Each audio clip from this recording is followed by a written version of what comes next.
What's going on YouTube? It's Marvin and I'm back again with another episode of Kiss, where we cut out all my usual waffle and we keep it simple.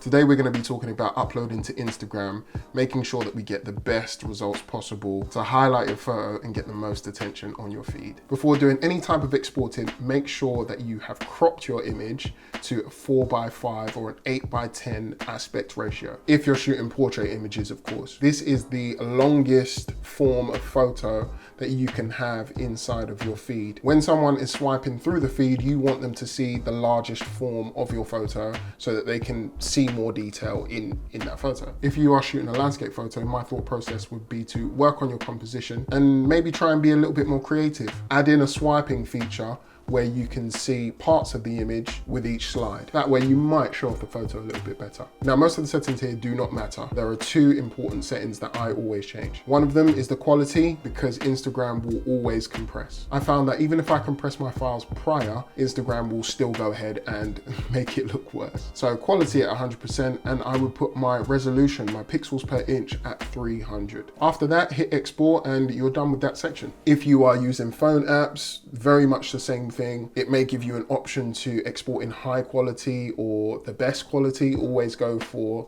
the higher end option. After exporting, understand that your work isn't finished just yet. Transportation is key. If you send your photo through WhatsApp or any kind of other social media device that will compress your file further, then Instagram is only going to compress it again once you upload. So it's important to upload it to a cloud potentially, or use some form of transferring software that will not compress the image. I will either use Google Drive or an app called Share It. Once your photo is in Instagram and you have it selected, make sure you are pressing the two outward diagonal arrows. What that will do is that will spread out the image to the maximum form. Even if the image is not already cropped to a 4:5 or an 8:10, Instagram will spread it out to that aspect ratio. I send a lot of photos to a lot of people, and you'll be surprised at how many people upload the photo in a square format and cut off so much of the photo. If you do find yourself wanting to crop in and you might want to crop something out, then make sure before you upload, you go into your Photos app and crop it accordingly with the aspect ratio highlighted. Once you're happy with the crop, you can select multiple images to upload by pressing the square with a shadow in the middle of the page. Change everything that you want to change after that, insert your caption,